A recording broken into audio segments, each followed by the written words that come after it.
Everyone will remember that this past Wednesday, the US government tested its emergency alert system by sending a message to all consumer cell phones.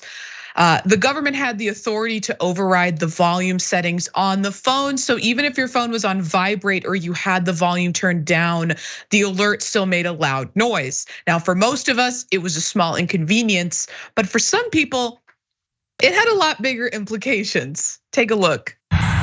Guess what? Just got a couple of my Amish buddies shunned today by the Amish church. That's right, this right here.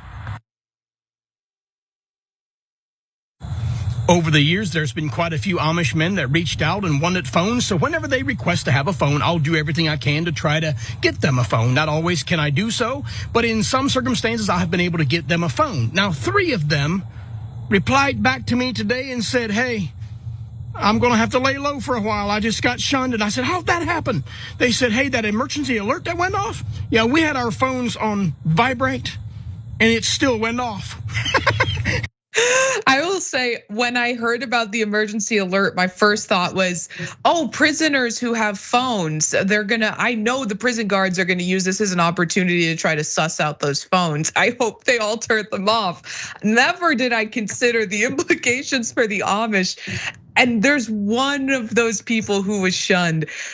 Their story is just so much crazier than even that, because when the alert went off, the elders of their Amish community were at his house to question him about something else they wanted to shun him for. Take a look. The one guy said the elders were coming in his driveway and they were there to speak with him about something that they heard about him, that he might have to get shunned, They got to check up on it to see if it's true. Right when that was going on, the alert went off and he was in his pocket. Now he's getting shunned for both, whatever they were after to shun him and also the cell phone. He got double shot. Oh, that poor guy. And if you're like me and you had no idea, you had a vague idea of what shunning meant, but you didn't actually understand how it worked in practice. I did some, deep research on a website called Amishpedia to figure it out for you. It says Amish shunning, known as Meidung, is a practice in which an individual is completely cut off from social, economic, and religious relationships with other community members. It continues on. The shunned individual is often considered dead to the community and is avoided at all costs. The duration of the shunning varies. It can last for years or even a lifetime.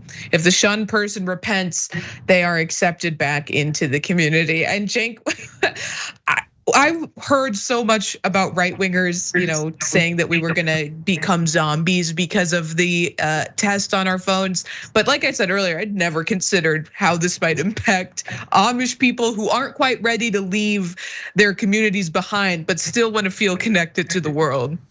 Well, first I want to say my favorite thing in the world now is an Amish TikToker.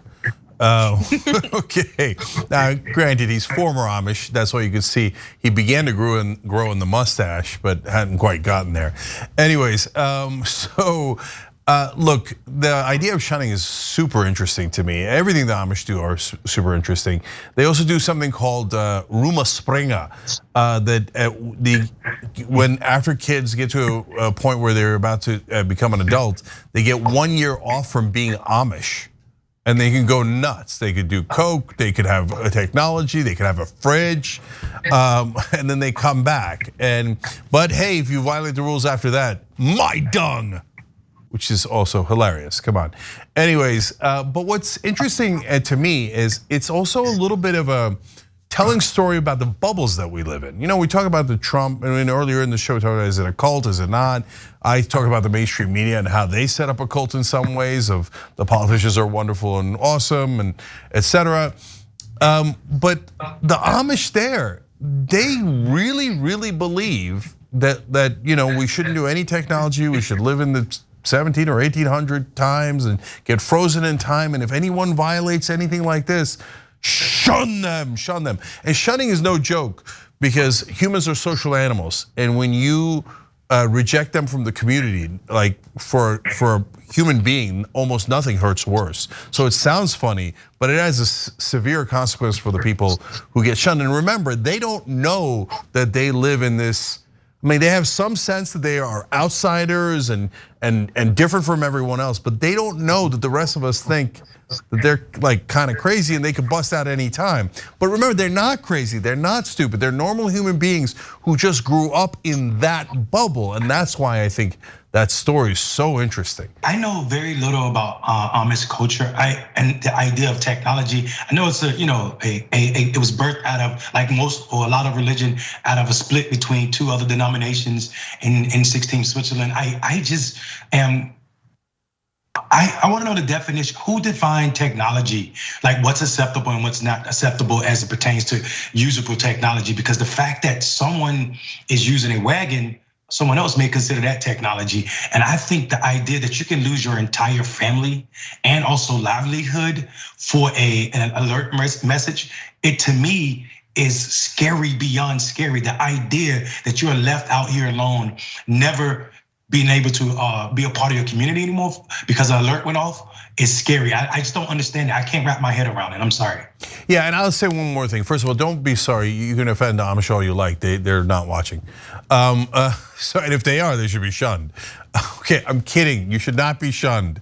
Okay, I have nothing love for you, but I want everyone to bust out of their bubbles. But the point I was gonna make is, if your community banishes you, please go find another community, because you're not the problem, they're the problem. Like banishing people based on violations of etiquette, not even a crime, not even hurting someone else, but on some BS etiquette left over from hundreds of years ago. There's communities that would love to have you and that are loving. You don't have to stay in that exact community.